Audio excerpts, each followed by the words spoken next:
За сайн байцгаана уу. Намайг Чулуунбаатарын Базар гард гэдэг Хамбогд сумын угуул иргэн байна. Энэ Хамбогд сумынхаа Шар дов хэмээхийн газар одоо өрсөн сууж байна. За миний би одоо энэ хурцгуур сангаас зарласан бас айл өршүүдээрээ нийлээд гудамж талбайгаа бас тийм ээ өнгө үзмжийг сайжруулах гэхийн төсөлтөдөөс гудамжныхаа нийт одоо 11-ээс 12 өрхийг бас урайлаад одоо бас тухайн төсөлд бол одоо хамрагдсан байгаа. Тухайн төсөлд мэдээж хамрагдахын тулд одоо ганцхан миний бие гэхээс илүүтэй яаж хурцгуур сангаас төсөн мөнгө ихэнх хувийн гаргасан. За мэдээж айл өрөх болгоноос бас тодорхой хэмжээний төсөл гарсан. Ингээд юм одоо 11-ээс 12 айл маань мэдээг хоорондоо нэгдээд тухайн төслийг бол одоо хэрэгжүүлсэн байгаа. За тухайн төсөл маань хэрэгжснээр ерөөсөө давуу талууд бол бас нэлээдгүй их гарч ирсэн гэж одоо миний зүгээс бас харж байгаа.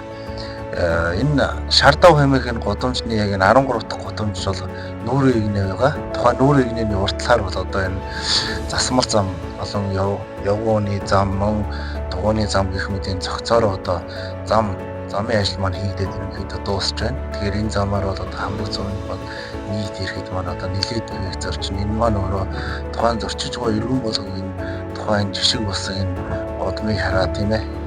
Одоо эндээсээ бас тодорхой хэмжээний сэтэл аваад өөр орчмынхаа гудмыг сайжруулах, за айл өршөөрөө нийлээд бас өөртөөс орчноо сайжруулъя гэдгийн сэтлийг авах болов гэж бас бодож энэ хот хөтөлбөрийн хүрээнд бас энэ иргэдүүд одоо хоорондоо нэгдээд энэ одоо гудамж талбайгаа сайжруулах, за амьдарч байгаа орчноо сайжруулах энэ зүйлийг одоо энэ хөгжлийн хурцгуур сангаас зохион байгуулж байгаа бол маш их талархалтай байна.